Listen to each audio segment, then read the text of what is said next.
Friday the 13th. We're here. And for those who, are elsewhere, well, in New Zealand, it's the Friday the 13th in the Southern Hemisphere. In your northern ways, I think it'll be tomorrow. So today, I'm very excited to have Justin with me today. Justin Young from Free, the graphic novel here in New Zealand. You can see it in the background there. We're going to be talking about a bit about the horror comic that he's got, sci-fi horror. If I remember right, I'm a bit off my game because I've talked to so many people and watched too many animes recently that my mind's a bit clogged up. Justin, give us a quick bio and we'll go on from there. About me or about the comic? About you, and then you can pop about in me. a bit about the comic. So, all right. So I'm from Dunedin. Well, Mosgiel is a small town. Hang on, I'm from Lawrence. That's a small town. I'm in Dunedin, which is kind of a biggest kind of town, city in Dunedin. Yeah, I have not rehearsed this, as you can tell. Yeah, I just write horror and science fiction, graphic novels and comics. Got a bit of a horror bent to it, which, if you sort of know where Lawrence is, it's a small town in central Otago, and there's some spooky stories in there, so I base a lot of my sort of stuff on that. Yeah. All right. Well, I mean, here's the thing, guys. If you want to know more about Justin, you can watch the. I'll put the link in later.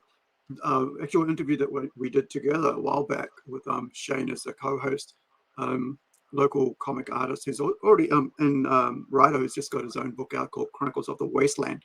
So I'm quite excited about that. There's two. The second part is out.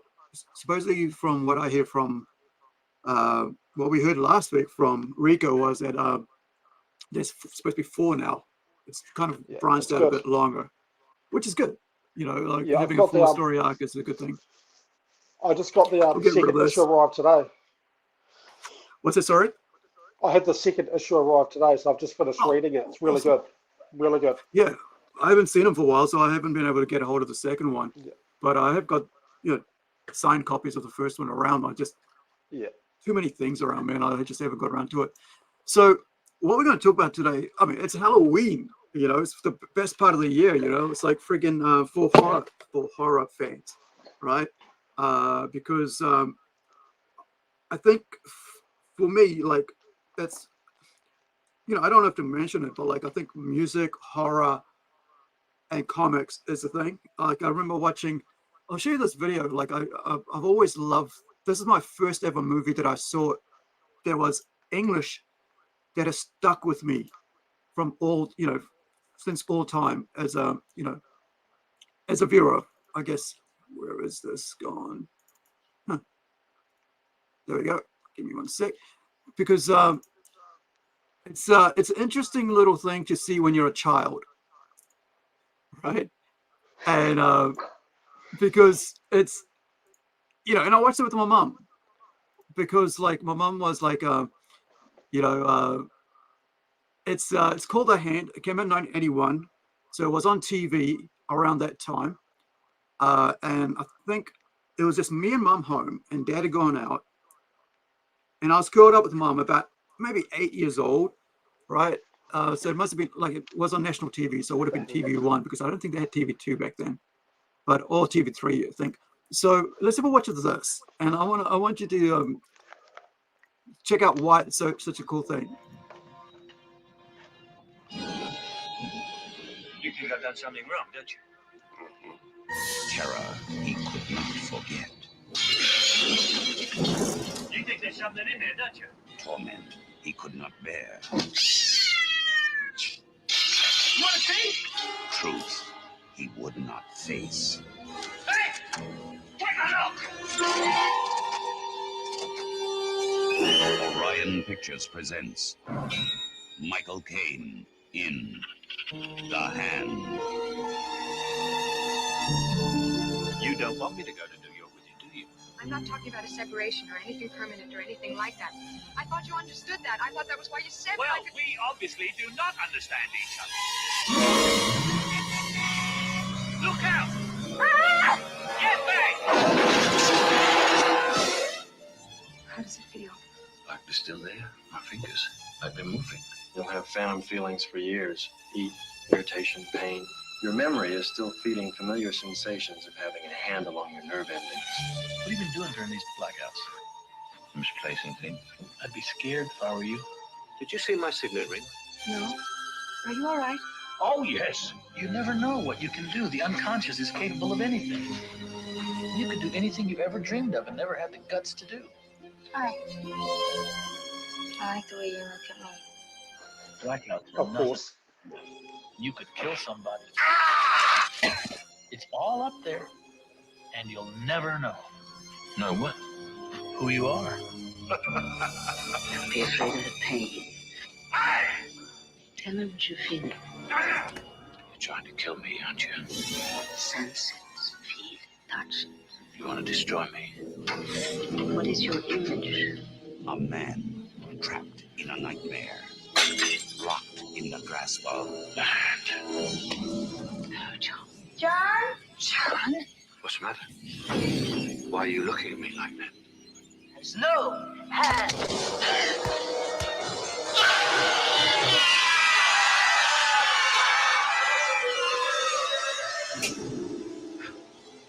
Michael Caine in The Hand. Now, Wow.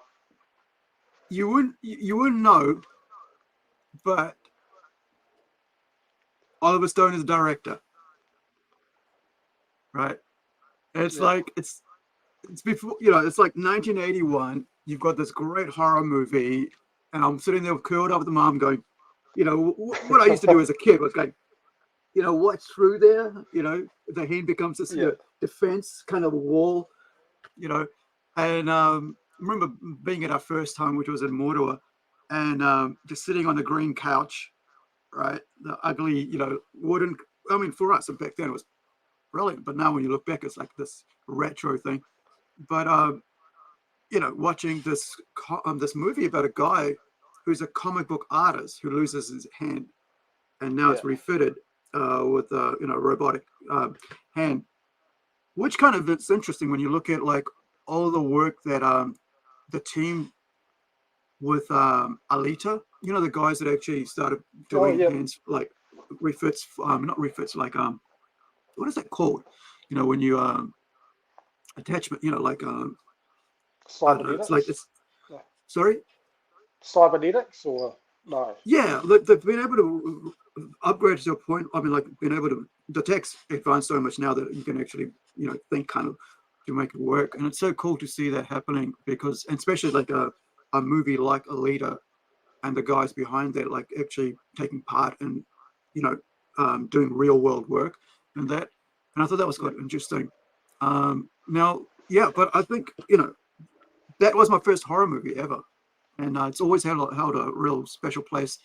I always forget what it's called. I always think it's Idle Hands, but there is a movie called Idle Hands as well. So your favorite movie, I mean, like your whole your spot is Halloween. So what I'm going to do is I'm going to play the first Halloween trailer, and then we'll get to my Halloween trailer, which is my favorite one because it's just so, you know, for me, I think it's quite cool. Now, but it was 1978. So let's see. Now, let's pop that thing. Now, by the way, guys, if you're watching this, this is a R18 show. It's not like, it doesn't go out to anybody else on the on YouTube. It's you know, you have to be 18 and over to watch it. So in case you're wondering why we're playing all these horror things, it's because it's restricted to that age group. Yeah. So this is there's an approved for restricted audiences, right? So this is the first Halloween movie trailer. So let's see. Halloween night. A small American town. 15 years ago.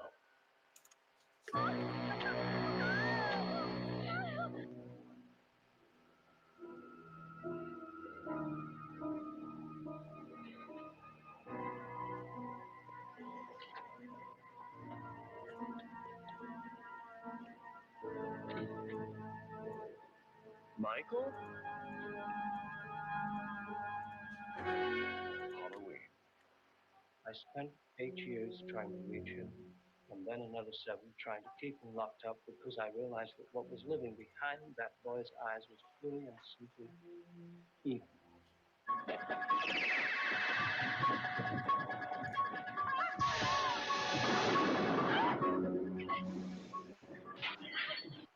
I think he'll come back. Exploring uncharted territory. Totally charted. Just talk. Sure. The only reason she babysits is to have Halloween.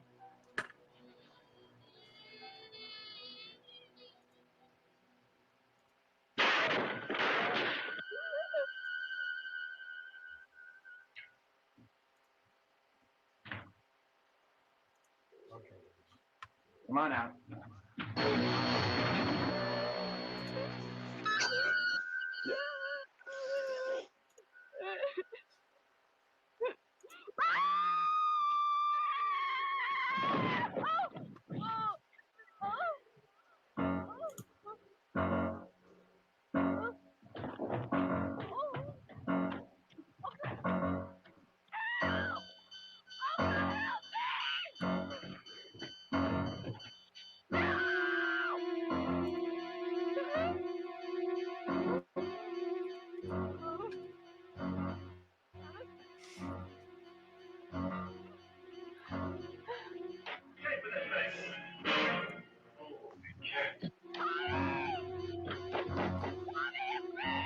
Halloween.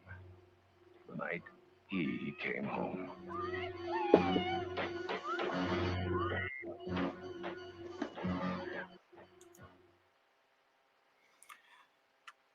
And so, what's about this movie that you like? I mean, for yourself, you know, as a horror fan and comic writer, you know, with the horror band, what was it about this that you know, that you know? Well, I grew up in a small town, which is it's kind of suburban, and it's very much like Haddonfield, which this Halloween movie's based on. So, I mean, for me, it really got to me because that could be next door. I mean, all this shit could be happening in my neighborhood. Right. Like, it had that sort of feel to it, and Yeah. not to sound racist or anything, it was the fact that it was a middle class white neighborhood.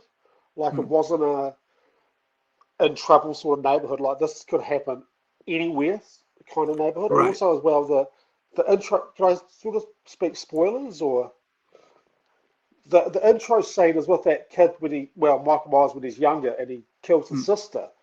Like there was just no reason for it. Like they never gave a reason, and it just like you don't know what the trigger was that made him do it, which I quite liked. And I also quite like there's a lot of thought that's been put into composition with the camera movements, how things are laid out. There's quite a bit of, from Michael's point of view, like when he's stalking his prey, there's quite a lot of him sort of tracking and following. And then also as well, you also see from the victim's point of view, they don't see him stalking, they don't see him getting ready. So they're just going about the business, getting a beer out of the fridge, open, there he is. Like, there's a lot of that stuff that I really like, but I love the colors, I love the contrast, like it had very strong light and dark tonal values in it. But yeah, it was definitely the way it was framed. Definitely the setting really got to me, because I think I might have been maybe 16 when I watched it the first time. Okay, that's quite old. Well, my parents didn't like me watching a lot of scary. I might have been younger actually, might have been maybe 15. Yeah, I think my first horror movie was Jaws, but it didn't really stick because I didn't live near the beach. So, right. I mean, the sharks, it didn't really bother me at all. But this killer that was in a neighborhood very much like mine, you know, it really, and Lawrence is a couple of decades behind everywhere else in the country, so it looked like it was in the late 70s anyway, in the 90s. So, yeah, and I knew nothing about it. Like, I think that's probably the appeal of it. It's like the fact that it could happen anywhere. It doesn't have to happen in some sort of weird city space, because most movies like they use cities as you know, horror movies, because there's more of a atmosphere around it. But if you're just looking at like you know, a little small town, and it's like there isn't much going on, and then you got this little boy. I've forgotten that he, because it's been so many years since decades actually since I've seen the first original one. But I mean, it's not one that sticks out to me because of that, because it's been so long. But the fact that there's no reason that he does that, right? And I think it's one of those things that's like, you go, why is there evil in the world? Well, there's no reason for him, apart from the fact there's some person who just wants to do something just to see what it's like. I remember writing a bunch of short stories, maybe like in the 90s or something like that. I think it was in the 90s when I actually sat down to write, short stories and novellas and stuff like that. And I remember coming up with this idea that how you create a monster, right? A psychopath. And we know more about how psychopaths are created now, like in the sense of like, the brain, how it works and stuff. But I remember writing it back then. It's like about 30 odd years ago. And thinking, you know what? I'll start him with animals, right? Torturing animals and getting his kicks off and seeing things like, in pain. And that's how I'd go. And then I would go on, carry on and on and on. But now there's a lot of movies like that where we go, oh, that's how they started. But there's also like, where there's things happen where we go, well, there's revenge things like Death Wish, something happens and you start going out to get revenge. There is, oh gosh, I just had a thought there, but like, there are also stories where, people just want to create chaos in the world. And, we see that with terrorism and stuff like that, where just random violence just because, I'm bored, let's do that. And you kind of think, well, why did Michael Myers, as a child, decide he's going to murder his sister? Was it, we can say, well, maybe he was just, deranged, or maybe there was something chemical imbalance, and we can blame it on all these different things, or use it or excuse it for all these different things. But then we can just say, well, maybe this kid just wanted to see what would happen, And I think, what do you think? Well, I mean, I think that's why I like him more than Jason Voorhees. Like Jason Voorhees, he was angry. If you watched Kane Hodder play Jason Voorhees, there's a lot of anger in how he moves, his mannerisms and things like that. Whereas Michael Myers has none of that. Like he's a blank slate. The only bit of emotion that he shows is when he gets his mask taken off at some point in the last bit of the movie.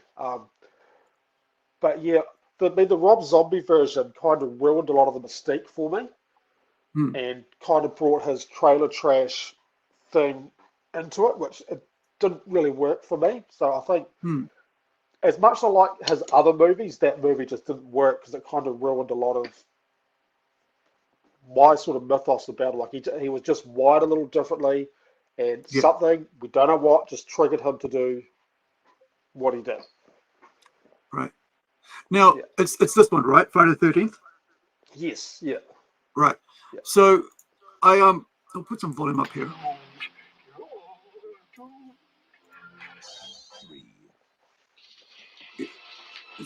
So basically, it's a bunch of people who go. It's a campground. And they go. You got the camp leaders. They do their silly stuff. What you expect. And it's a popcorn. It's not a popcorn. It's like it's what you say, like a teenage horror movie. It's not trying to be. He's not killing adults and stuff. He's killing children. No. And I think this is this came around about. Let me see. What year was this? 78, right? No, not 78. Yeah. Sorry, 80. So I remember in the 80s there was this huge scare, fear for the children thing. Where people were like,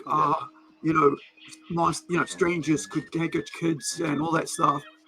And then they put out all these movies about children being, horror movies with children being attacked and so on.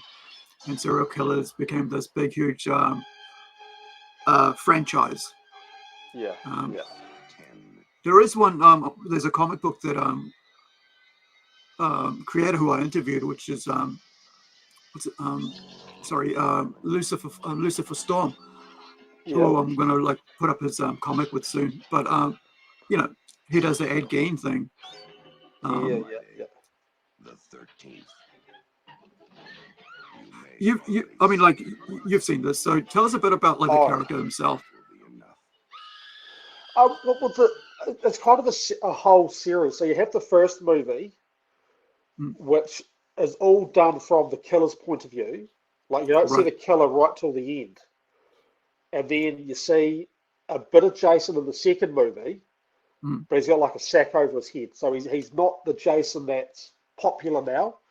But then not till the third movie, that's when he gets the hockey mask. Yeah. But his whole like he's actually got a motivation which Michael Myers doesn't. His motivation is he's a kind of a special needs kid. He was out swimming by himself, shouldn't have been doing it. Yeah. The camp leaders that were supposed to be looking after him were too busy smoking pot, having premarital sex, doing all the stuff that parents don't want them doing, and he dies as a result. So when he gets resurrected or whatever happens to him, he's angry. So anyone that comes into that camp, he sees them as being the camp leaders that let him down. So he's got that motivation, but it's kind of a whole. It's not just like the Halloween movies. Kind of, it tells you everything in the first movie, and then everything sort of happens after that. Whereas Halloween, you've kind of got it's the story about the mother, and then number two, it's about Jason. Yeah, Friday the 13th. Sorry, so it's about Jason's family, and then it's about Jason from then, and then it evolves as he goes through.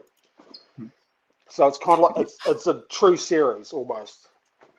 Yeah, I mean that's sort of like I think it's a Carpenter, isn't it? The one. Yeah. The Halloween. I'm not sure about Friday the 13th. Yeah. I can't remember Friday the 13th. It's a Sean S. Let me see what else he's done. Sean S. Cunningham. So this is the here. What did you do to me? Oh, I see what happened. Excuse me. Right. So let's get. Here we go. This is Sean S. Cunningham. This is the director here, and what has he worked on? So he's worked on quite a few. So he's done the Friday the 13th, produced Jason X, House on the Left. Now, is the last House on the F that one about the? Oh, it is. It is about that one. Oh, that's the remake. Yeah, that's the remake. Yeah. I think Wes Craven did the original. Let me see if we get down to the bottom of this. So, yeah, that's the thing. See, I have a problem when it comes to like with stories where there is people and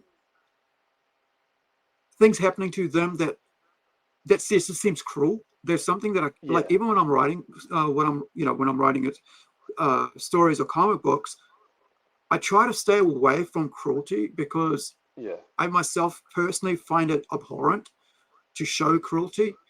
I remember when I was doing The Circle, and when we did we did the student film for it, I made sure that we didn't see this one part of the scene that they talk about, because I don't want that to be shown, because I felt that was almost like titillate in a sense, and so I mean that's why I enjoy horror movies that doesn't have cruelty for the sake of cruelty. I like it where you're like, yeah, we know it's not real, right? We know this is this is a film.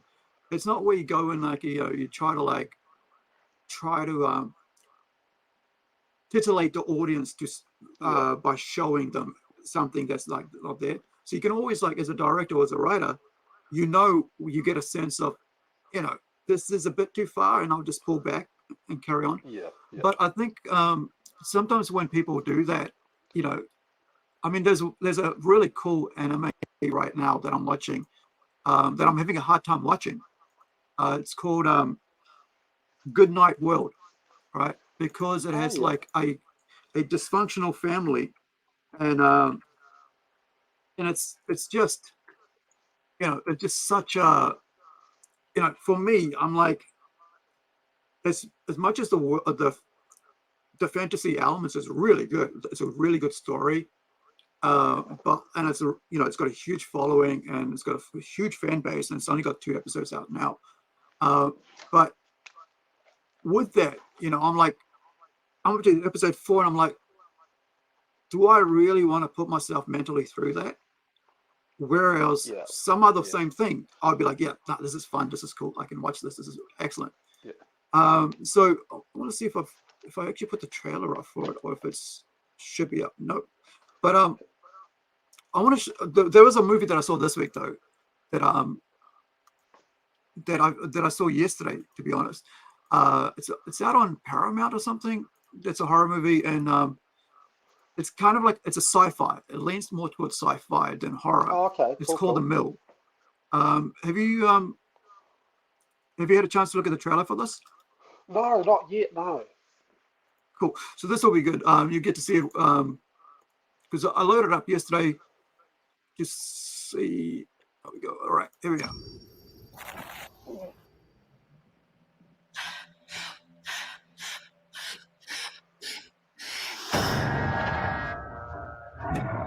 Hello, Joe. Where am I? Let's discuss your new job. What job? I got a wife. She's pregnant. Please let me go. At Mallard, your work consists of pushing the mill. Failure to meet your daily quota will result in a punishment. The employee with the fewest points will be terminated.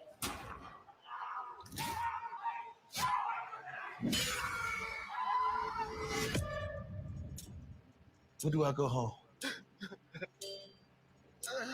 You are well on your way. Oh, shit! You still don't believe the rules apply to you? Perhaps you would respond to other incentives. You took everything from me! What is this? Please. You're still asking questions? Walk through the door. Prepare your mind for a transformative experience by Mallard. You're a crucial part of our team. All right. So one of the interesting.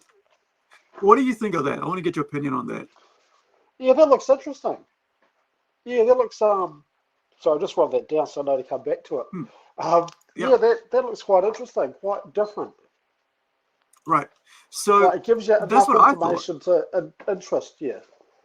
Yeah, that's what I thought. I thought, you know, this is going to be really cool, and you know, I'm not going to try to spoil it because it's.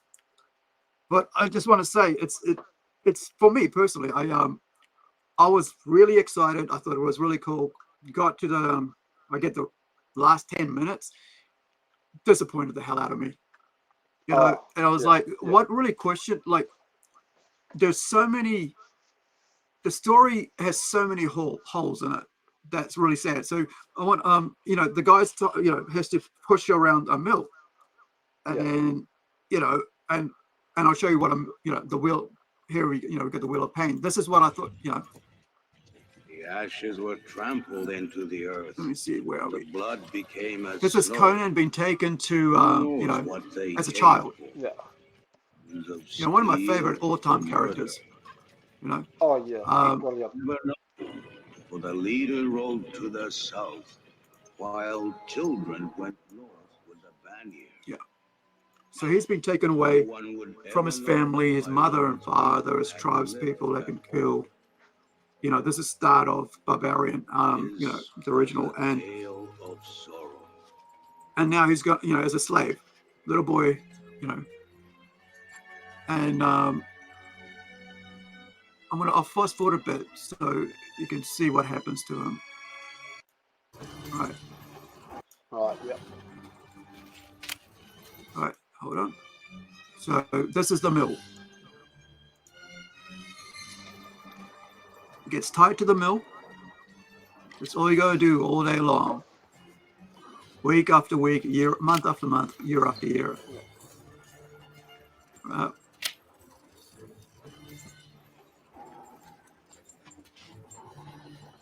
This is one of the probably the best transitions from like childhood to adulthood that you'll see in a movie, done so well. The Mill and the horror movie, The Mill, or sci-fi movie, and then this. You look at the transitions between that. Yeah,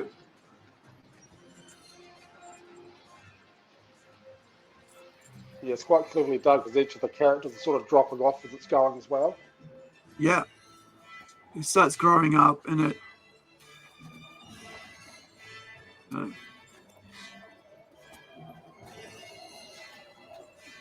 I mean, I don't know how much you want to take my word for it, but personally, I think The Mill, the trailer we just saw before, isn't worth wasting an hour and 45 minutes. Oh, okay. Because, see, you watch, the guy goes in with with a fat stomach, right? It's, it's kind of pudgy, or not really fully, but pudgy. And he comes out looking pudgy. Yeah, and you think, like, every day's there, he's like pushing this thing. I'm like, obviously he's going to drop all that weight, right? Because he's not getting fed as much as, he's getting a bottle of water, he's getting 2 sandwiches a day. That's it. 1 meal a day almost, right? And you're expecting me to believe that he's not going to lose the weight and not going to gain muscle in that time. And there's such, it's like somebody wrote it, but didn't get anybody to really, add it and go, well, why is that happening? And you look at him, here he is, Conan, after probably about 20 years. Yeah. I think it must be about 20 years or something, where he's been pushing this thing. And he's like, transitions to, Ani, basically. Yeah. Ani was the greatest, Conan ever. And I don't think anybody could really. I wish they'd make a King Conan movie with Ani in his elder age. That would have been cool. Talking about it at some point, but it never happened. Yeah. Nature of Hollywood, I guess. So I mentioned earlier about like the Ed Gein thing. So I'm gonna bring up this horror comic now. Just give me a sec here. I was really exhausted by the time I got to reading this last night, so I only got to about 2/3 of it, or 4/3 of 3/4 or whatever. And this is a really cool one. Tell me if you can see that. Are you able to see that? Yep, I can see that. So this is Ed Gein Demon Hunter. It's by Christian Rossi, written and created by Lucifer Storm. It's 4 issues to this. I think there's more coming. I interviewed Lucifer Storm a little while back on PlungeX, and you can check the playlist out for that. It's a really cool black and white, comic book. It deserves to be black and white.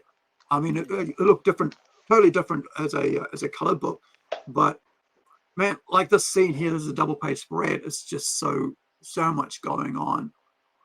My only negative for me is the lettering. That's it.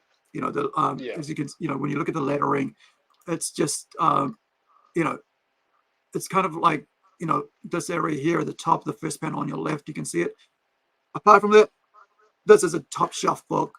It's so classy. The artwork is amazing. Nice pages. And, pardon? Nice, like splash pages, like nice composition. Yeah, nice. Yeah, it all sort of like bleeds into everything else, which is what really looks really cool.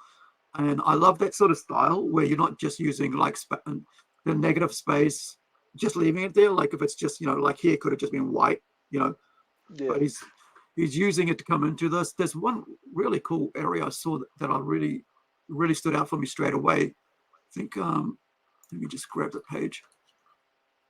Where is it?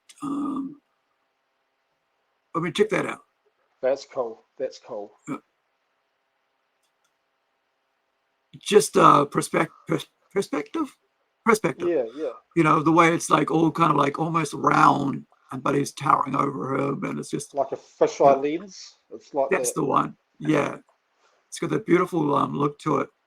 But you got this amazing sort of like things going on that you just it's worth getting. So I'm just gonna leave that there because I don't want to spoil too much. But definitely check it out. This is Ed Gein, Demon Hunter. He did it for Kickstarter. But you can buy it from, I think it's luciferstorm.com. I'll find it for you in a sec.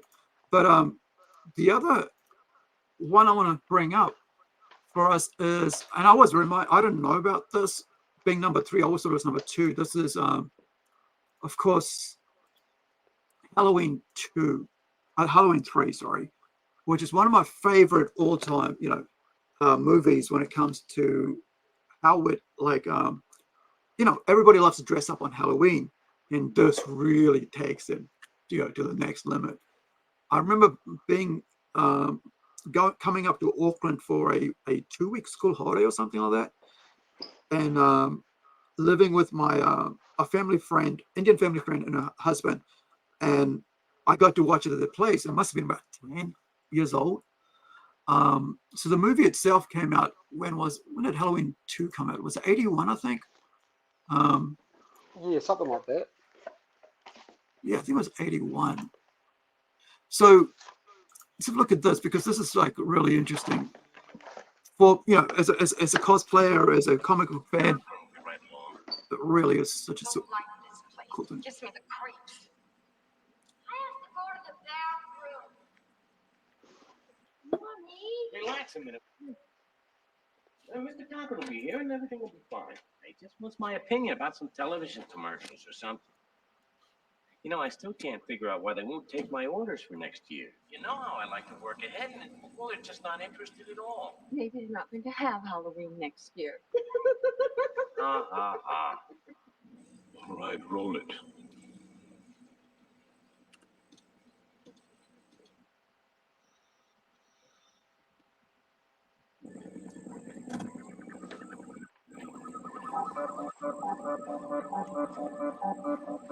It's time. It's time. Time for the big this is just the same old stuff. It's come. All you lucky kids with silver shamrock masks, gather round your TV set, put on your masks, and watch. Honey, don't get too close. You'll ruin your eyes. Jack-o'-lanterns. Gather round and watch. Watch the magic pumpkin. Watch.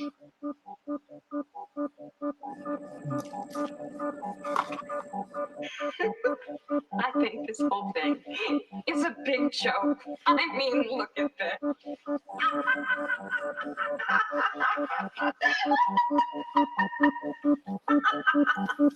I mean, look.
It was pretty full on, eh? I mean, like, yeah. I remember watching that as a 10-year-old, I can't remember exactly how old I was, but all I know is I was a child, and watching it and going, shit, that's scary. Yeah. And it stuck to me, it's like you could put on a mask and, a music plays and suddenly you're taken over, this horrible thing happens. And you watch these people like going, yeah, this is what we want, more of it. Let's get these, out more, these masks out. And it's like such a, kind of like a insidiousness, kind of almost like a corporate greed thing about it that got there. Yeah. We were talking off air about like how, I mean, you want to tell about that, like with the whole John Carpenter thing with that, what he was trying to do? Oh yeah, so what he was trying to do, you had Halloween 1 and 2, which is basically the same story of Michael Myers. The first one, obviously, happens in a small town, suburb. The second one, Laurie, the final girl of the movie, she gets away. So it's basically he's trying to catch her. That's what those first two movies are. The third one, John Carpenter thought, let's try something different. Let's make Halloween, but different stories. So what he did, he made Halloween 3 Season of the Witch, which is something completely different from the other Halloween movies. And then I think because people had 1 and 2 and their heads are, these are Michael Myers movies, go to see the third one. He's not even in it. He's nothing to do with him. It took a bit of a hit at the box office, so they went back to making Michael Myers movies. Like, it's an interesting idea to do that, but I think having 2 movies of the same character and then switch it up, even though it's a great movie in its own right, it wasn't really Halloween that people knew. So yeah, I reckon, like, I mean, as I mentioned, talked about before, I mentioned that, I mean, I think they should have just said, you know what, let's put this out as its own movie without the whole Halloween thing, but then make that into a franchise. Like, what is this insidious corporation who gets off on killing, destroying lives like that, and how do we stop them? I mean, I haven't seen it like since that time. Yet it stuck to me. Like, I mean, it's like 2-3 decades ago. If it's 40, if it's if it's 40, if I was 10, that's 40 years ago for me, 4 decades back. I might have done a rewatch way, a couple of decades back, but yeah, I think it's a movie that stands alone on its own if you don't tie it into Michael Myers mythos, right? And because it deserves to be acknowledged as its own standalone movie, but because it ties in, I guess that's why, as you mentioned, it lost a lot of money because it wasn't as profitable because of that. And then, of course, he went back to with 4 and back to Michael Myers, and now Michael Myers with what's his name's doing that? Rob Zombie was he the one who's doing the right? So another franchise that I love when it comes to horror is The Howling. The Howling is what made me fall in love with, and I've read the book as well, and that's how much I love that thing, because I remember my dad is a horror fan, so in our home there's there's novels by Stephen King and so on. My dad's a huge reader. He's a huge film fan, cinema fan, whatever. But so I got to see most of these, like Halloween, Friday the 13th, all that when I was a kid, like before 15, because it's in the house and you could just chuck it on and watch it. Or if it's, if it's about 5-10 years later, it's on TV. So you get to stay up and watch Sunday horrors. Because back in those days, back in those days in the 80s and 90s, we had the Sunday horrors, which is around about 11 o'clock at night, I think it was, when they put it on. So you got to see a new horror movie at that time. That's when I actually got to see Aliens. I never got to see Aliens at home, but I got to see Aliens at boarding school, and that's when I fell in love with, what's his name? Riley. Is it Riley? Ripley. Ripley. I always get it wrong. But yeah, Ripley. It was awesome. So this is The Howling, first movie by Joe Dante. So if you ever look, right, all of these guys are top class directors of their time, yet even bigger names now.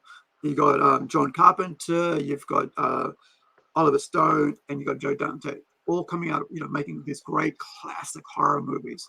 That you can always look back and go, wow, what was that special about them? What was special about them was that they let, these guys do amazing independent stuff that was like, that's cutting, I guess not cutting edge, but they were really good stories. They stood as a time.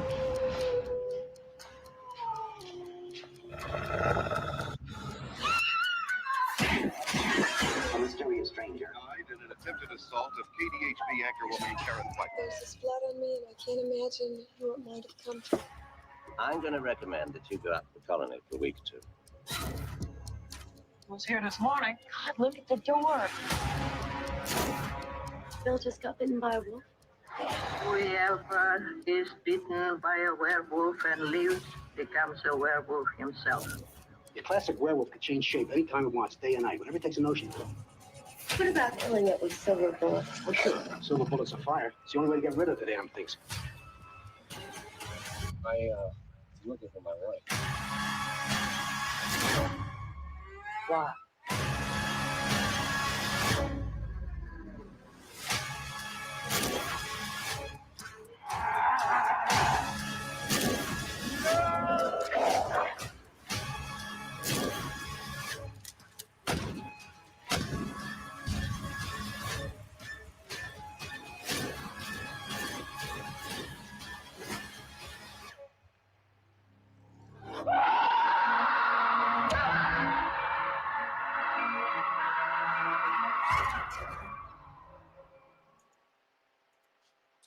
It's another friggin' amazing franchise that I wish. I actually, to be honest, I don't want them to make a reboot of. I don't, because it's such a cool thing. I've always been a fan of werewolves ever since watching that. Like, as I mentioned, I'm actually writing a werewolf story right now, and I know a lot of people like the whole idea of vampires and stuff. I mean, what's your classic, favorite monster? Whoa. I mean, mine's been vampires. I'm a vampire boy, but yeah, werewolves. Like werewolves are a close second, and then probably zombies. So you've got the holy trinity of the. But then you've got dolls and clowns, which dolls and clowns don't scare me as much. Like they're kind of a popular thing, but definitely the vampires, the werewolves, and the Not zombies. Frankenstein.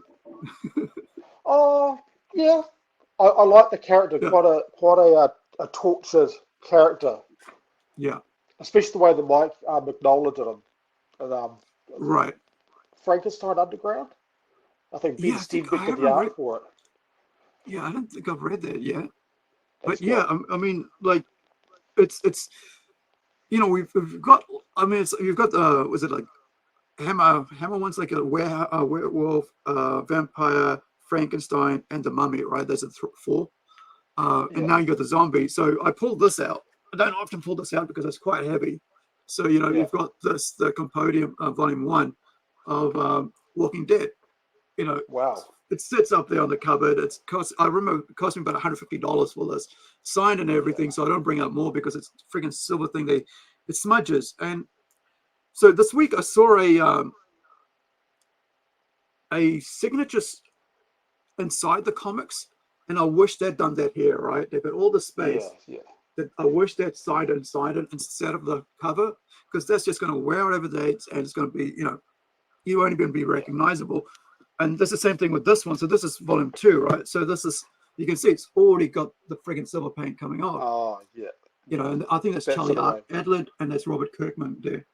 It kind of sucks because it means like you've spent $150 on something like that. And this is over a decade ago I did that. And then to, the reason it's, that I actually went on my way to buy it is because of the signatures, but of course there's about 45 issues in there. So if you paid $150, for 45 issues, what is it? It's like about a couple bucks per issue, Yeah. And what's it, $5 per issue? But it's really good, Yeah. You've got no adverts or anything like that. But it's probably the biggest compendiums I have. It's huge, man. It's like over 1,000 pages. Now, there we go. Hopefully I didn't damage the cover. But the other thing I want to mention is like, who's your favorite writer when it comes to horror? Horror comics? Books. And then we'll go to comics. Books. I mean, Stephen King. Stephen King, hands down. Like, there's he's just a good writer in general. But yeah, his I remember reading it when I was a teenager. And just it was just something else. And Carrie was another one. But yeah, like horror writer, it's either Stephen King, H.P. Lovecraft. He's up there as well. Probably those two. Okay. Probably those two, I think would. Oh, Dean Koontz. I think his name Dean Koontz. All right. He's another guy. Yeah. Yeah, I mean, Dad, like I mentioned, like wasn't just Stephen King, but my first book, right, at about maybe 15 and a half was that I read as a horror, as a full horror book was it by Stephen King. That was my first introduction to horror comics. I mean horror writers, and this thick, and I got through that, and then I realized that I actually enjoyed it, and I actually read everything up till about 91 of his, and then I got gifted the entire what's it called, the Gunslinger series, the Dark Tower series, the whole lot. It's just there, but I'm not sure what you think. But I want to show you something. Let me see if I have this up. I'm waiting to get a box set of this thing, right? Because this is another classic that needs to be, that they were looking to do a reboot of. Whether to do it or not, that's another thing. There we are. So this is by my favorite horror writer, right? Which is Clive Barker. Forgot about him. Yeah, right. Forgot about him. Yes, I haven't read him. I've watched like Hellraiser and stuff. So yeah. Yeah, my first introduction to him, of course, was through,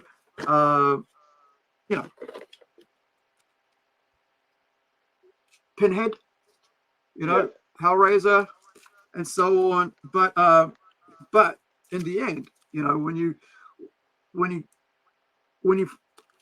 when suddenly you get to see, and I read the books, and for Hellraiser as well, but when this came along, I was like, this is the person I want to get everything out of. It's just down the road at the edge of town. You know you shouldn't go there, especially after dark. Before you've seen a thing, they're all around you. Before you know what's happening. Something's breeding there. It's too late. You can't go down there!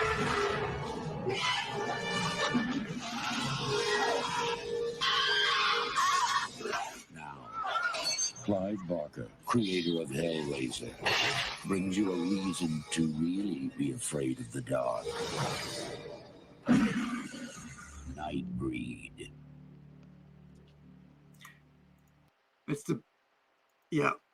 I had the art book.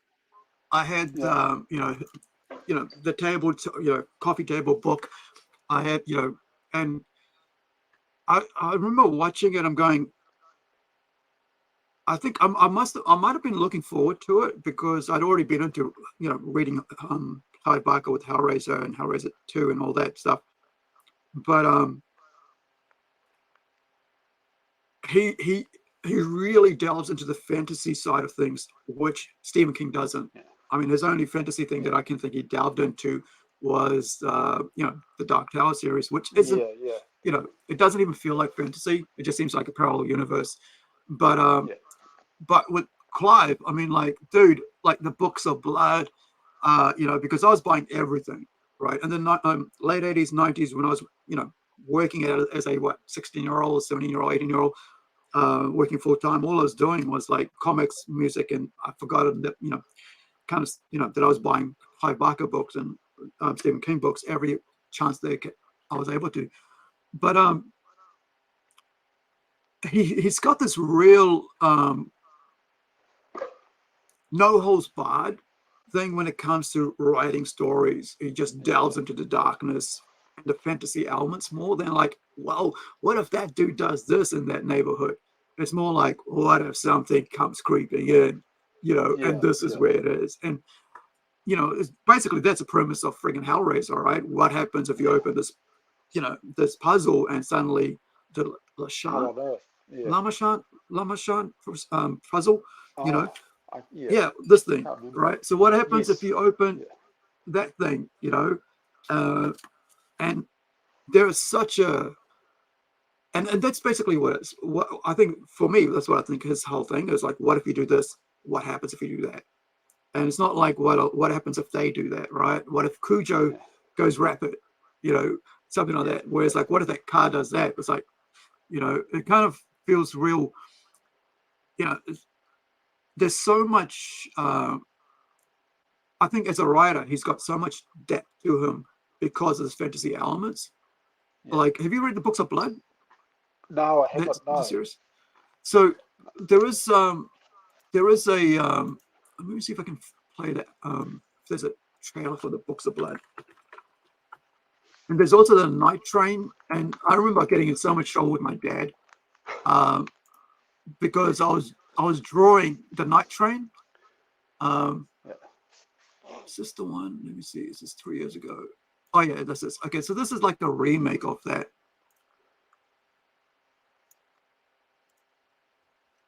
Yeah. Let me hit back a bit. So you can watch this right now. Our subject today is Simon McNeil. He's a self-professed medium. Hopefully it's still on. He's almost here. For those of you that don't know, I recently lost my son, Miles. People like Simon like to prey on grief. Ready whenever you are. I need complete darkness. Or rather, they do.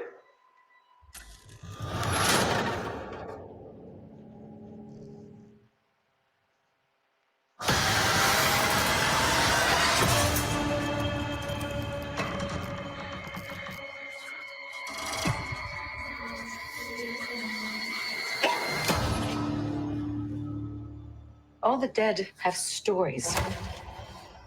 There is a place where these horrors are transcribed. I'm not sure where I'm going. I felt like I was being followed.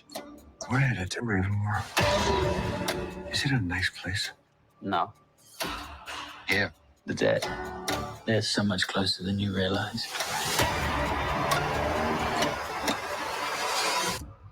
I wasn't planning on stopping. I just think I'm really tired. Come.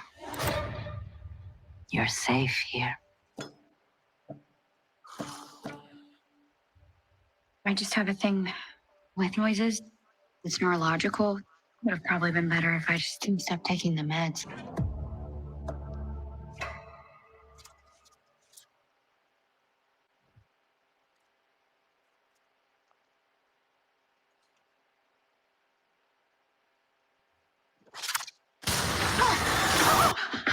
Oh, I'm so sorry, dear. I didn't mean to startle you. And some bad shit happened here. Urban decay. That's what happened. We like to think everyone who stays here is family.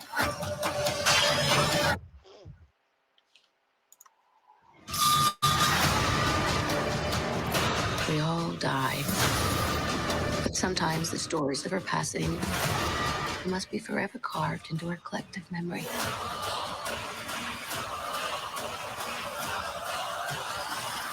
But all stories end here.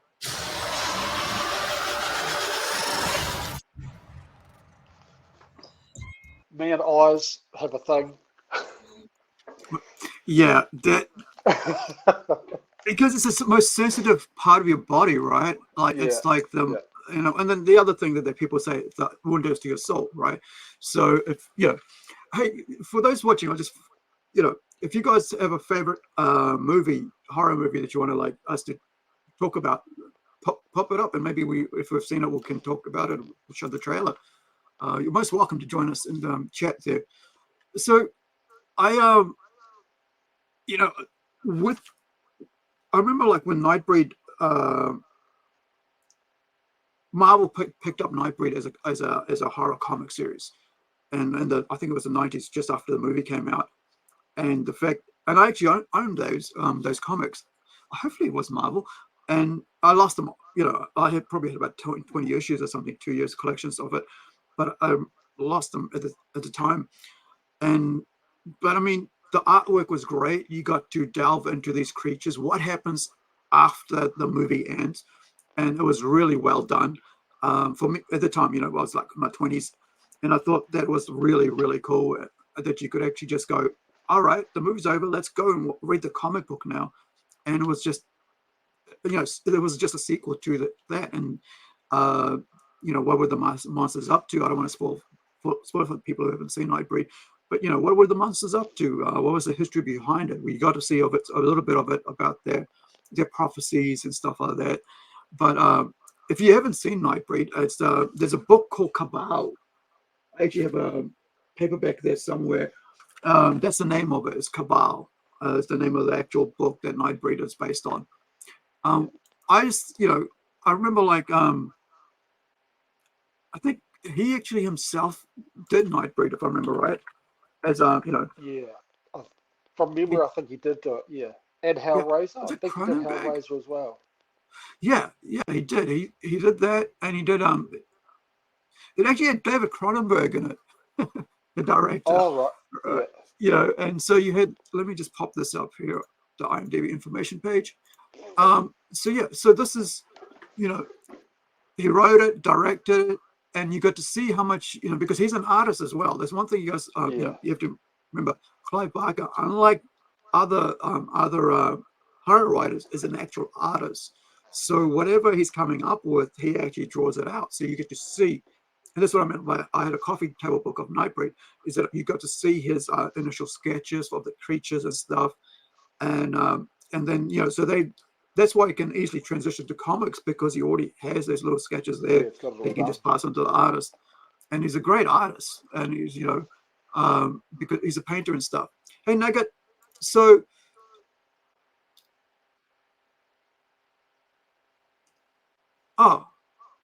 yeah, I think that might have had to do. Yeah, we sort of thought I had an issue with that for a while. I think it's to do with like certain countries have like certain laws about what they can see, and I've had like I remember like I think was it last week?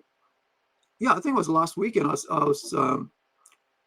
had Tom Concola, right, from let me see, and he basically, it was him, right? It was him in the actual thing that we're talking about of his IMDb page, right? And we were talking about this. We had him talking about his work and stuff, and his past as an actor and a writer and director and so on. And they actually stopped, like in the Netherlands, right? Somebody from the Netherlands said, "Oh, you're breaching our copyright." So I got a sign saying like, "Your thing is a breach copyright in the Netherlands." I'm like, but this is a British thing, right? So this actual ad, because they had John Cleese in it, is for the soccer thing to do with like Britain. So how can those guys do that? And a lot of time, it's like decades later, somebody else owns the property, right? So you can't think. And the other thing is, if you're playing off IMDb, right, which is a freaking, you know, media place, you know, where everybody has their thing, and not only that, it was his what is that called, man? Like I always forget. It's his show reel, right? An actor's show reel, what they've been a part of. Yet I couldn't show that. Like if you're in certain countries, you couldn't see that. I was gonna fight it, then I thought like, well, if you lose, you get your channel terminated. I'm like, over a freaking ad for, you know, like a 3-minute a little thing, you know, and it's like it's not worth it. And I just went, you know, I let Tom know. I said, look, man, this is what happened. So if people tell you can't see it, and that's it. Yeah, and that's the thing, dude. Like, yeah, that is true. I didn't see that second post, but yeah, you're right. It is, you know, but you know, when I go to upload this again, which I do, I'll just cut out those bits because it just, you know, you just don't know how things work in other countries now, and that's how it is. But hey, Nugget, can you have you got a horror comic writer or a movie that you want us to talk about? That'll be cool. Just put it through in the chat there. But the other thing here is like, Island in the Sand is I'm finishing in 27 hours in the stars, sorry. But look at this. It's like $99,000 USD. I mean, Aussie. All they need is another $5 grand. $5 grand. If they can raise $5 grand, that's going to get the ball rolling for them. You know, this is a movie that's going to be made in Aussie that probably will be, you know, would allow, you know, be good for New Zealand actors to be involved in as extras or whatever. But here's the thing: when you open and help the door open to somebody who's doing a movie in Aussie, that has roll on effect to Kiwis. You know, a lot of Kiwis live in Aussie, right? And filmmakers live in Aussie as well. But the other thing is that, you know, someday if you decide, you know, it would be cool to do something, you've got somebody that's there that's doing something to be a part of. And you know, like I said to him, like, you know, it'll be cool if you decide to do something here in New Zealand because our dollar is much better for US dollars. You know, exchange rate is not much better for Americans to come to do films in New Zealand, and we're already set up for that, right? We're one of the world's top class sceneries, top class studios, and you know, everything's really ready to go. I mean, all you got to do is like, Lord of the Rings. Yeah. That's all you got to say, and people go, "Oh, why not?" Yeah, but I mean, you know, we are pretty classy when it comes to stuff like that, especially with cinema. And the other thing is Deathgasm 2 is coming out, guys. Right? So I'm not sure if it's on Kickstarter or where, but there's also a Kickstarter for, since we're talking about horror, right? Let me just find it because I think it's worthwhile talking about, you know, another Kiwi, awesome Kiwi horror character, director, writer, right? Let me see if I can find it. Search Deathgasm. I'm not sure if it is on. It's on 2. Peter Jackson was a horror guy back in the day. Yeah, so this is it here, and as you guys know, I like to, you know, showcase what's going on with come on, anytime you want to pop up. There we go. So this is Deathgasm 2, Goremageddon, right? So as you can see there, there's 300,000 of half a mil, right? Thereafter, so they've got 11 days to go. So that'll be cool if you guys can, you know, help support that as well. This is a Kiwi, you know, director or writer. And if you haven't seen Deathgasm 1 or just Deathgasm, it's worth watching. But here's the video for this.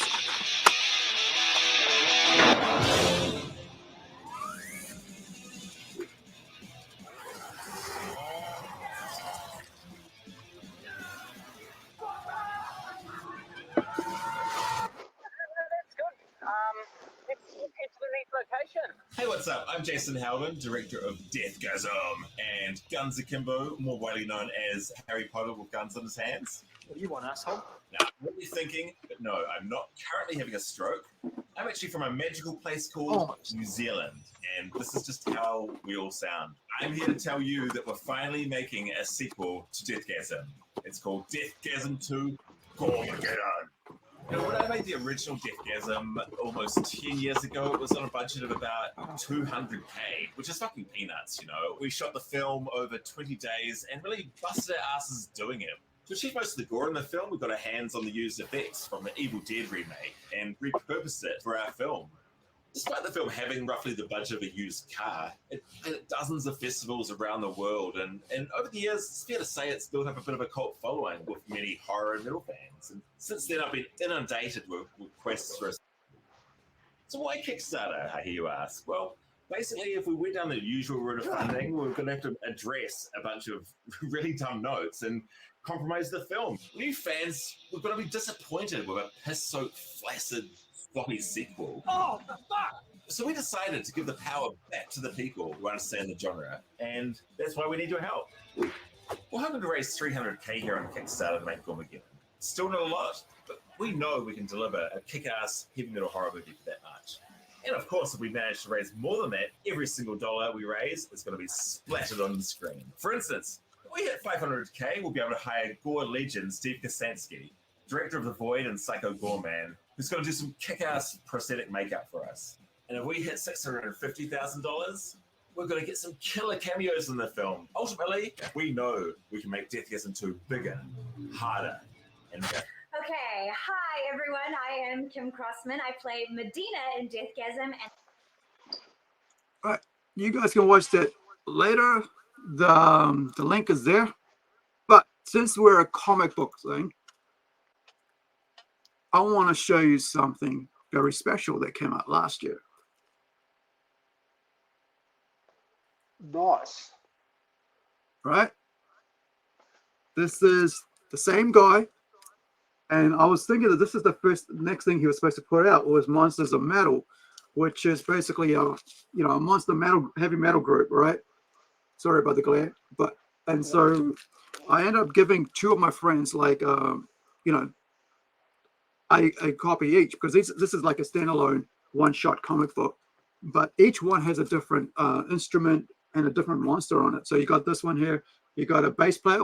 I'm a bass player, so I got old Frankie. Was that a zombie? Is that Frankie? Yeah, that's Frankie. So Frankie is playing a bass, as you can see there. So that's especially for me. And then also you've got Wolfman playing the drums. There's also Medusa on the keys, and there is also, a vampire, I guess, on the lead guitar. But it's such a cool little thing. I haven't. The sad thing is about comics now, is that I buy it. And it takes me a while to get around to reading it because I buy so often. But this is put out by Opus, right? Yeah. So this was Monsters Metal. That's that thing that they've got at the back there. Oh gosh. Here we go. Incendium. Now, it's the first time I'm opening it because when I bought it, I just bought basically. And the artwork's cool. That's quite cool. I like that. Yeah. Quite vibrant. You got Medusa. I thought Medusa was on the keys, but Medusa is the singer. So you can see the group there. You got Pumpkinhead on. Oh, it's Pumpkinhead that's on the actual lead. Yeah. Nice. So actually, there's different people playing different. I think there might be different monsters, but you got some really, really cool stuff going on with this. And I'm gonna have to read this tonight. Said I'll review it for next time, but it's such a cool art and stuff. And I know with Jason, if you've watched Deathgasm, if you've watched Guns Akimbo, right, he's a classy dude when it comes to storytelling. He's got his own style. And like you said in that, that Kickstarter, like when you're doing things through a studio, they tell you what to do. Yeah. Now, I know that from actual talking to a person who's taking their work to try to get a TV series made, it's like, well, that actor isn't well known enough to carry the show, so you need to replace that actor, even though the actor is in the short, or you need to do this because that will be more sellable. Now, we have seen what's happened when you do that with Disney for the last couple of years. Now, the latest news, when coming to comic books, right, the latest news out of Disney is that they had to fire the entire Daredevil Born Again team on working on the film because it was so trash. So rather than hiring the guys from Daredevil on the Netflix show who did this amazing job, made the character live right in the minds of people, that people know is it Chris Cox? What's his name? Yeah, Charlie Cox. Charlie Cox as the guy, as Daredevil, and brought it right down to home. Why don't you hire those guys to do it? So I'm always like if the guy who's done that has done a good job, hire that guy over and over again, or that girl, right? Because you're going to get the best out of them. But if you just hire somebody just because that's what we got to do because he's an Indian, so it's an Indian character, it'll come out better if it's Indian, even if he's got nothing to do with India. If he's raised in Aussie, right? He's like throwing a ship on the Barbie Indian. Yet you want him to make a movie about Indians in the ghettos of Gore, right, in India. Yeah. And you're going, it's actually Gore's actually a quite high-end place, actually, middle class. Sorry, I shouldn't say that. Maybe Calcutta. But you don't get the same love for the character that they initially did, because you look at what's happening with One Piece, right? People love One Piece TV show, right? They love that from the moment that first episode came out. However, the hardcore fans will be like, yeah, but there aren't, there's only a handful that would be like, I just wish it was like this. But it's got a universal following because we're true to it, but they also worked with the creator of that franchise. You say what would work, you know? And then you look at the silliness of what happened with Cowboy Bebop. Nobody talks about Cowboy Bebop in a good way. So what's your take on, like, I mean, have you seen Deathgasm? Deathgasm? Mm. No, I have not. It's on my list. I've got a list, and it's sort of about midway in there somewhere to watch. I just have to find a place that's streaming it, then I can watch it. Well, I mean, I think a couple of years ago we were able to buy it on DVD or somewhere. But I mean, like, it's JB not so. Hi-Fi will have it. Yeah, JB Hi-Fi will but you have can it. also watch it on YouTube now. I think. Let me just check this. I just saw something. Yeah, let me just grab. There you are. Yeah, you can watch it direct on YouTube. Oh, okay. Now, cool. the reason I say that is because I'm just looking for the trailer, and this is what I see. All right, so you can rent it on YouTube. It's an hour and 26 minutes, and it's there. So, okay. It's put out by Madman. Madman is one of my favorite, distributors. Yeah. They're really, really get I behind love indies. Madman. Yeah, they're good. Yeah. Listening to? You know those lyrics about hell, demons, and doom? What if I told you it's all real? I know. I was there.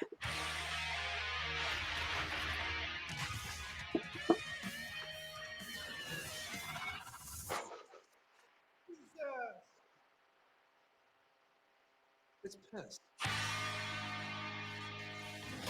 That's me, Brody. My friends are losers, so we started a band.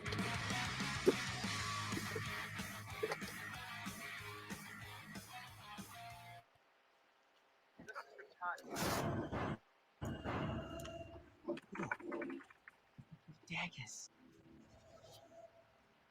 Yeah.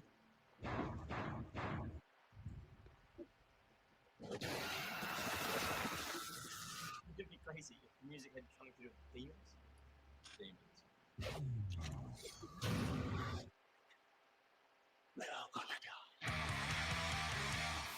I translated those pages.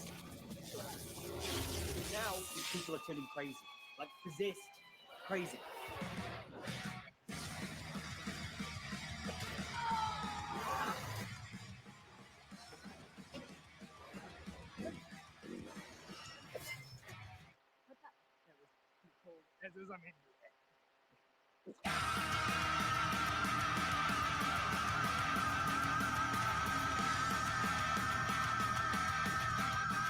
You know, I'm not even sure I'm gonna watch him.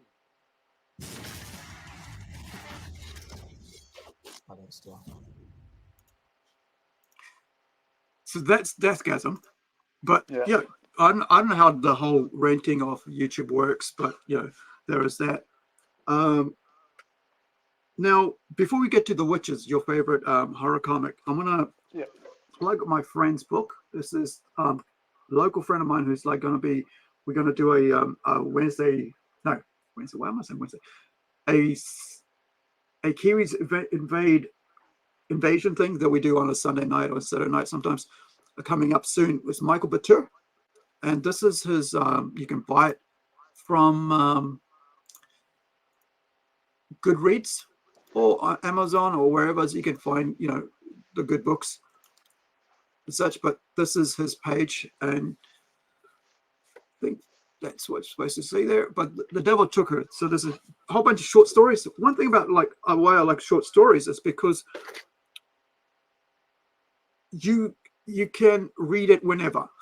Right, you read a short story, you put it down, come back to the next one, come back to the next one. I've always enjoyed that about books, short fiction stories or whatever collections.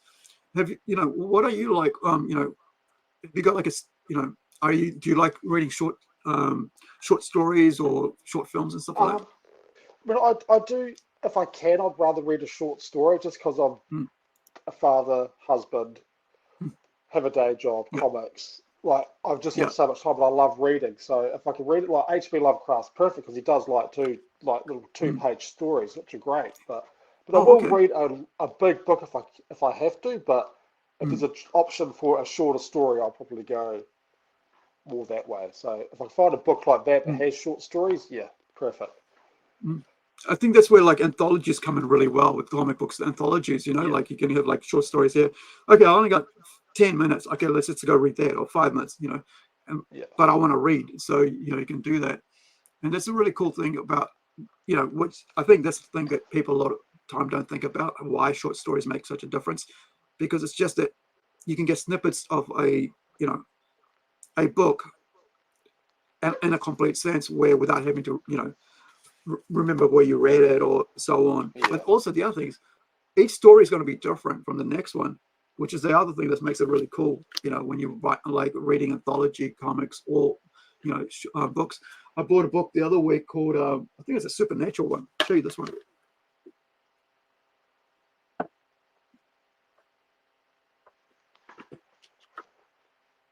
Yeah, pick this up. They're huge. Like it's got something like, what? How many pages? That's doesn't release. Oh, 600 pages, right? Okay. For a couple bucks, and you got Edgar Allan Poe, Wilkie Collins, Charles Dickens, Saki, Nathaniel Hawthorne, Henry James. So all these different people in it, amongst a bunch of others. But so this is a Tales of Terror and the Supernatural. You know, you know, like I think I picked up from the Salvation Army or Hospice. Now I want to talk about one more comic before we move to the next one, because if I can find it, it took me ages to find it because it was amongst so many freaking containers over there. I'd always move, you know, always have to move this things around so I can get to it at the back of. Sorry for the jiggy. There's a shelf way back there in that corner, and you know, full of containers of comic books, and I've got to move everything to get to the 101. So I'm not sure. Have you read Rachel Rising? No, that looks familiar though. This is really, really cool. I think I've read every single issue. I was able to buy, you know, get a hold of the first 5 issues. I think it is. Yeah, first 5 issues. It's supposed to, this is by Terry Moore, through his abstract, was it Abstract Comics? Yeah, no, Abstract Studios series, right? It's about a young lady who's killed and, you know, and comes back. But it's so much deeper than that. And it's supposed to, I always forget the name of it. I always think it's like Jennifer or Jamie or something. So if you guys want something really cool to read as a comic book series, Rachel Rising's really cool. I know they've got like a TV series they're looking at doing. Whether they do it or not is another thing, right? And so it's under wraps, you know, in development. It's been like that for about a year now. But you know, it's basically artist writer, right? So one person team doing this, and it's such a cool book, man. Like seriously, I enjoyed it. It's got such a cool what is it called, world building or characters and stuff like that. It's black and white, right? Nice, So nice. get rid of that. But yeah, so you know, it's such a cool, lots of things going on, and it's, you know, Terry Moore has also got, like, you know, a book on how to draw women, right? He's a very well-known artist, you know, and a great you know, great writer as well. You know, there's things in this is horror, it's like supernatural, real character-driven stories, and this one's especially.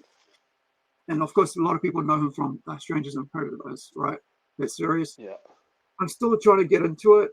I think I read a couple of issues and that was about it. But Echo was good, if I remember. Yeah, I think I read Echo. And, you know, I was not nominated. So, you know, you're going to get a good read out of this, you know, out of Terry when you read this book. I can't remember how many episodes of issues it went up to, but it is a really, really cool book. And I remember last time I looked at it, which is about a year or two ago, that it was worth a couple of $100 just for the first issue. That's how, you know, because it really so I was really excited to be able to get the first 5, you know, with the #1. And when you know, it's like with such simple covers. This is, I think this is what put my block. And well, that's it. That's your cover. you know, but like, you know, he's not. He wants to. I think for him, he's a more direct person. He's kind of like, well, I don't want like you to buy it for what's on the cover. I want you to buy it for who I am, and plus what the story is going to be about. Now, you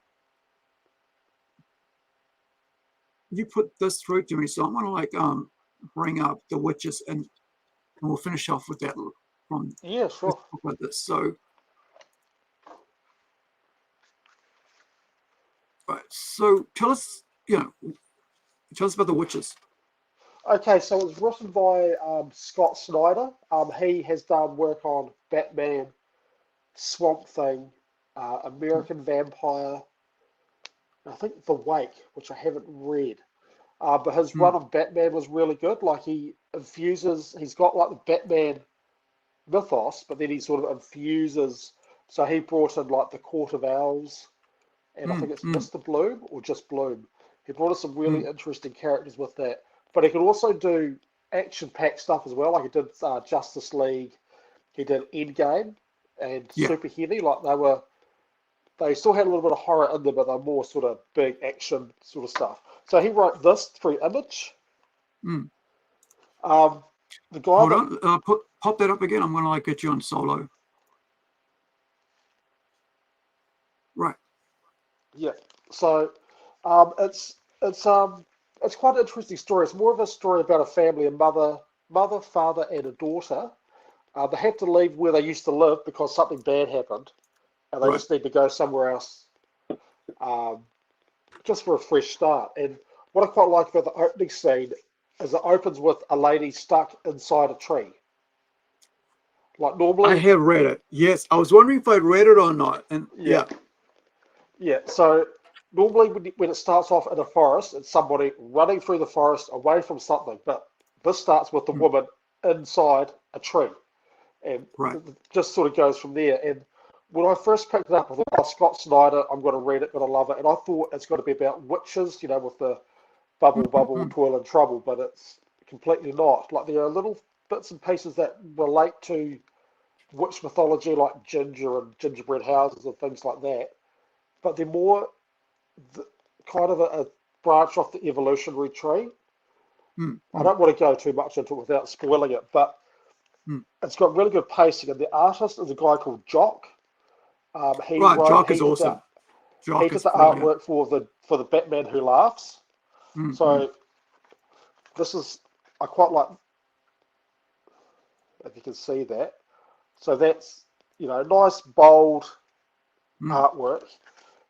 They've also, as the story goes on, there's this filter that they've got through it, like a splatter filter.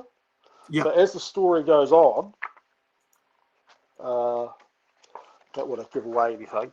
So as the story goes on, it gets more pronounced. So as the story gets darker and crazier, that splatter. Just trying to find a page that doesn't give anything away, but it's not. Oh no, that gives away quite a bit. Okay, this one. Yeah. If I can. So it gets more and more. Yeah. So it came out in 2014. Yeah. So it's like it starts off a normal like comic book sort of art style, and then goes into the horror sort of feel. It gets more and more twisted, and like there are things in the story that are quite like there's plot twists that happen that you don't necessarily see coming, which is quite good.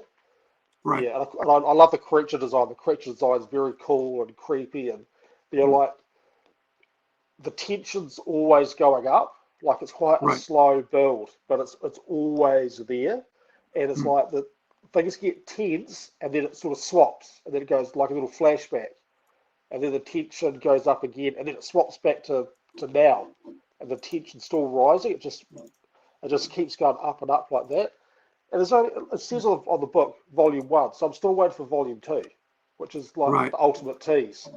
But it's like a self-contained story, so you're not missing out if you haven't got the other ones. But yeah, that's probably my favourite. I've got a few, but it's probably my favourite for the horror story. So I mean, what I mean, like, what if you're trying to sell that as a one sentence thing to say a new reader, right? What would you say? Why would you want to get them to read this book? If you love family dynamics, yeah, there's a really cool family dynamic in it. Oh, I can't even sort of sum it up in one. See, if you if you like preconceived ideas toyed with, this definitely does it for you. This definitely, it's intense, it's quite visceral, and it's got a bit of gore in it, but it's got a really family-centric story to it. And that, I think it's got a lot of heart for such a visceral story. It's quite a heartfelt story. That's just my thought on it. So the other thing is, like, because Scott Snyder is known for doing good books, right? Good stories and stuff, and Jock is known for good. That's another selling point. It's like it's Jock it's Scott Snyder, you know, and Jock is never going to let you down art-wise. But for them, and the thing is, this is like a creator-owned project. It's not like a company-owned thing or a studio-owned thing. It's like them, and you know. But having those two teams together is really great. The other thing, you know, I think I just want to, you know, there's a lot of, as we mentioned, there's a lot of great indie creators out here doing stuff. You know, we looked at Ed Gein, Demon Hunt Killer. Is that Demon Killer? Let me just get that right. Demon Hunter, I think. Demon Hunter. Yeah. Demon Hunter. Ed Gein, Demon Hunter by Elizabeth Storm. We ourselves have got a book coming out soon. We're very close to finishing. It's a Robot Nations. It's a let's get rid of that. It's a series that's going to be, you know, hoping it'll be a series, because this is the first issue, and it's two stories in one book. So it's a 28 pages or 30, like all up, it's about 32 or 34 page, whatever, comic book, but it's got two short stories in it, right? And it's pretty full on. The one's on Earth, meaning like it's over there in Tutakaka, Whangarei, Northland, New Zealand, and another one's in space, right? I think it's Venus or Jupiter. And so they're all, it's kind of like sci-fi horror, or it could be sci-fi fantasy, but it's always like the whole idea of, for us, it's a concept of doing these amazing stuff that's like, let me see where it is. It's on the third screen all the way over to the other side. Hold on. Here we go. Actually, I'm able to get to it. Here we go. So, you know, it's just about a young couple, a story about a young couple, you know, and all the stuff they come across in a 12-page story, right?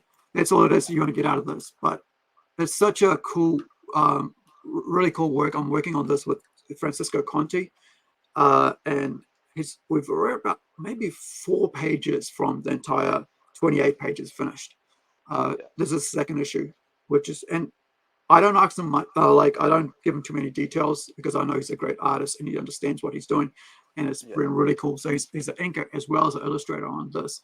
So, you know, we get to see really, really good stuff from him all throughout this. And, you know, I don't have to say much. I just go, this is what's happening there. Okay. And he goes hard out and does this. You know, we talk about how it bleeds into other, you know, the way it sort of flows in. This area here, you know, it just flows into the fifth panel. And, you know, it's just, I just love his artwork. And I'm keen to have him do the next issue, the next issue, the next issue. Because, you know, they're all short stories. That's why I say, like, you know, sometimes, you know, you don't have the time to read the entire book, but you can pick up a little short story here and there. And it's aimed around that concept that you can tell a whole bunch of short stories with very good comic art, right? Illustrations and stuff. So hopefully, you know, you guys will give it a chance when we put this out there. So that's coming up next. Now, I want to talk about Freak. Thank you, Justin. So let's talk about Freak, your own book.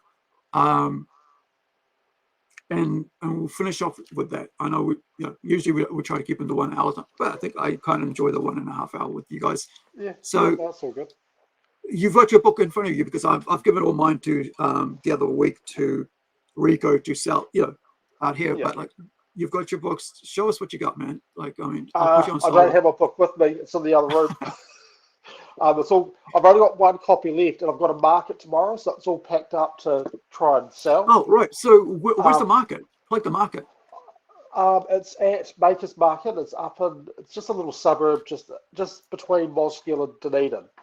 Right. So it's a little market. I went there. I had one a couple of months ago there, and did quite well. So I've got one copy of that book left, and then after that, it's got to get broken up into 5 chapters. Because okay, I think I've. Oh, here we go. Yep, we've got this here. So I'm going to share this with you guys so you can see what we're talking about here. This, if you're there, right? If you're there in Moscow tomorrow, go check it out. I mean, locals will probably already know that, but if you're not, there's the 14th Makers Market, Maker Made Markets, this community center, Murray Hill, tomorrow from 10 till 2, so 4 hours. Yeah. Get out there and support. It'd be really cool. You can get to see, Justin in person, talk about, if you're there. But also, I mean, share this page here. I'm going to give you the link to that. Now, is there a link to the actual event? No, I don't think there actually is a link. I think it's on Instagram. Right. Yeah, it's on Instagram. So that's how they do all of their marketing. They don't do any web because it's only small. I think it's like the first 6 months of it running, so it's still quite small. Awesome. But because Murray Hill's quite a affluent sort of suburb, it does quite well. So lots of people coming in, getting in there, Christmas shopping early and doing all that. So yeah. So Freak is it's a vampire story in a cyberpunk setting. I haven't touched too much on the vampire stuff in the first few chapters, but the chapters that I'm writing now, I'm definitely getting more into the vampire mythos. And he's different from other vampires. He was made in a lab, and he was a fluke. Not that I've actually really written that into the story, but he was just a fluke that just sort of happened, and now they want him to try and recreate that fluke. Because obviously cybernetics and all that stuff's quite expensive. So if they can make soldiers that can heal on the battlefield without medical attention, then obviously that's what they want. And also you have other people higher up the food chain that obviously want to live forever. So that's a story point that's coming out in chapter 11. So I've only just started writing that now. Well, I've written it. I'm doing the art for it now. So yeah. So it's actually Freak the comic series. I get it wrong all the time. I think it's it was a graphic novel series. It was a graphic novel series, but this binding that it has is so expensive. So I'm just going to break it up into the smaller chapters, and I can hopefully sell it a bit cheaper to people, because I think that's what's holding it up quite a bit. It's just like people look at, $50 for a book is quite expensive, whereas sort of $15 is a bit more reasonable for people. Especially now, I think the thing is, like, everybody's like pinching pennies now. It's like we've never really pinched pennies as much as we've pinched pennies now.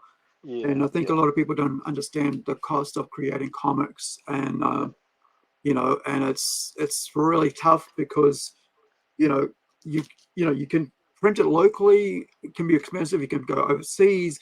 It can be cheaper, but there's all the shipping and all that. There's so much handling going on, customs fees and all that come into it as well.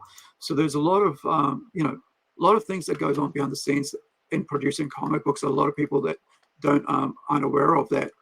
Now, the other thing that you do as part of Freak, I mean, when you're out there, you put out stuff for young folks who might not be into horror and stuff. You do a lot of custom work as well. A lot of fan art.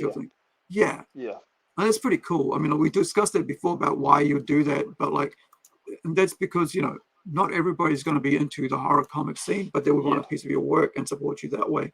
So I mean, so you've got the link there, guys. To check out the page. And what's the is there an actual website they can go to, or is there some place that they can actually directly buy from you? Well, I'm trying to set up a Facebook shop, but they've changed how they do it, so it's just not easy. But they can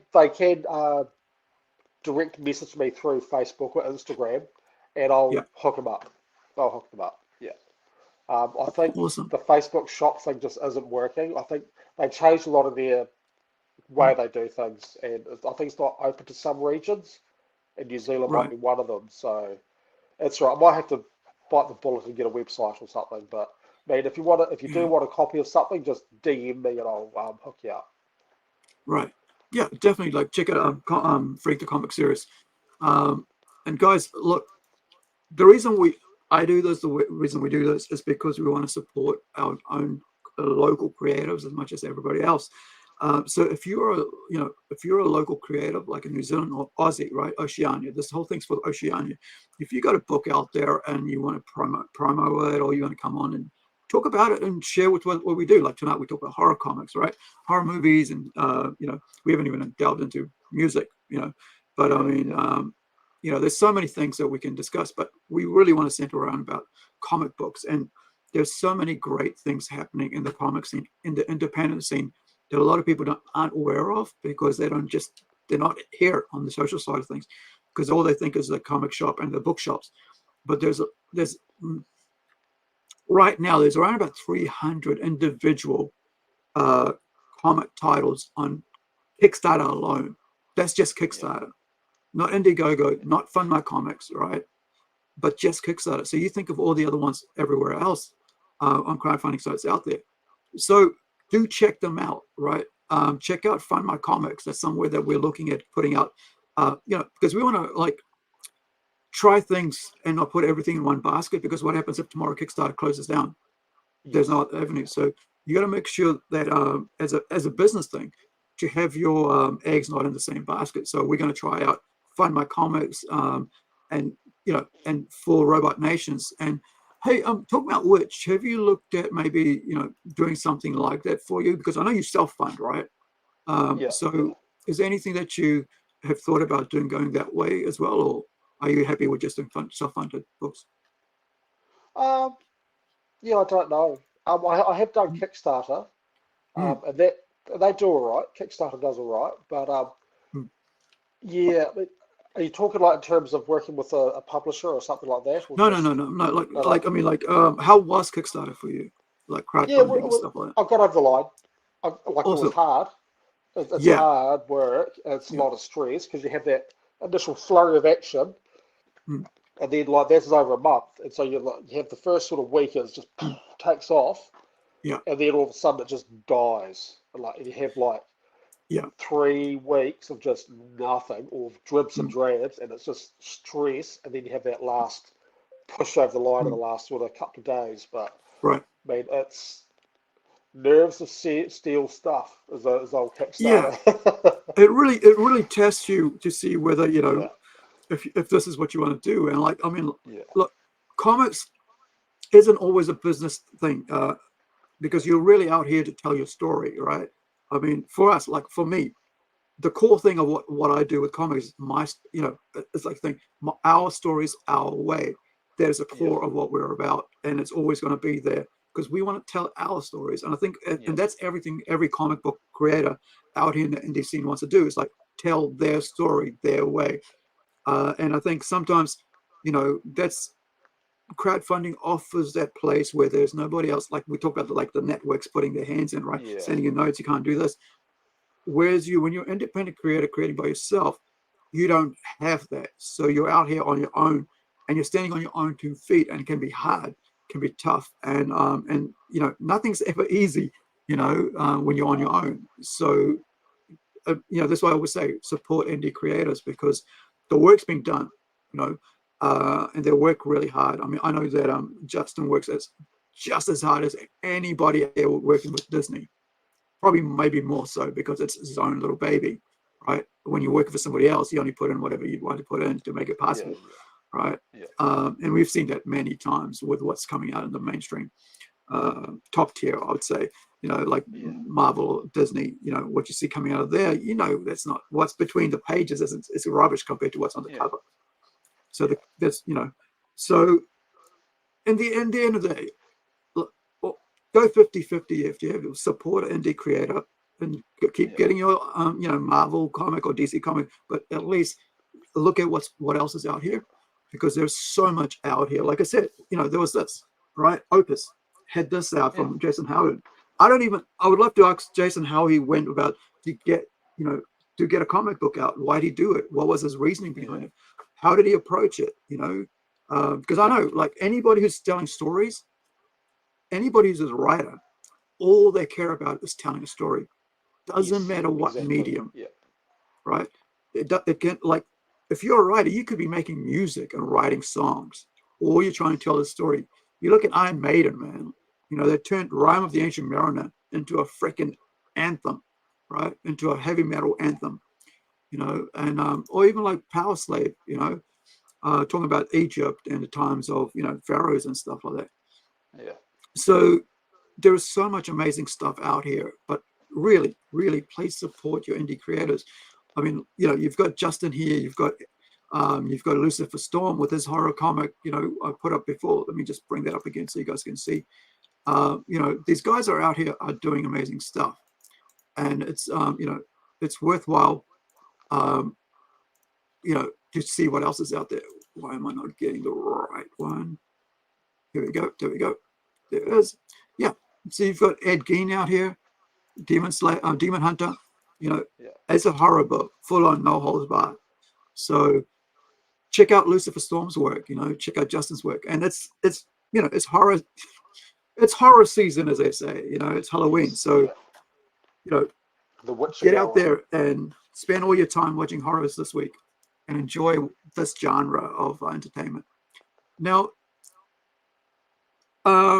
is there anything you want to say ending here?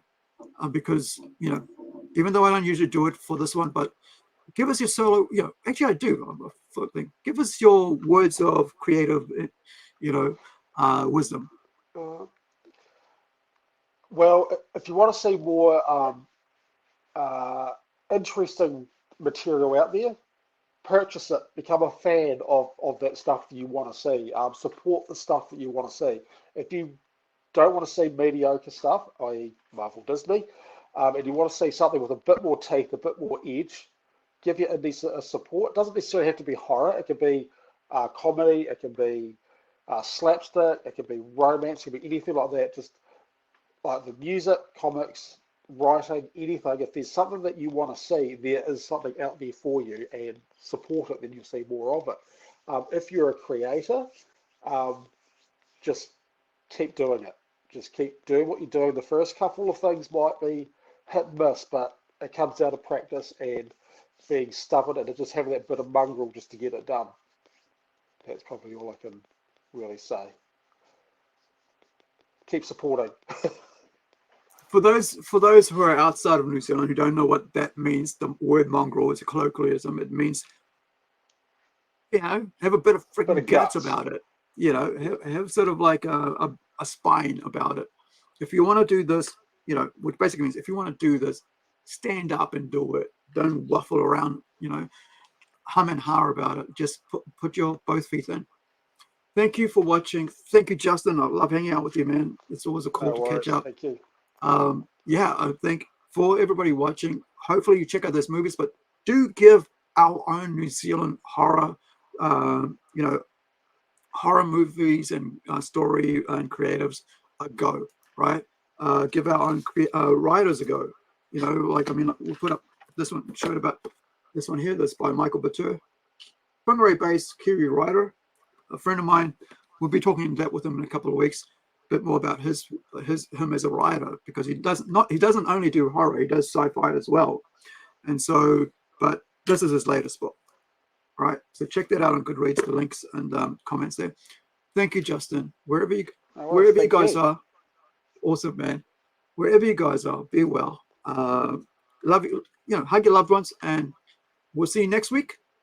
And remember, this show is an R18 show. So, your questions and comments or suggestions, I'm always happy to bring that up. So thank you. See you next time, guys. Ka kite anō.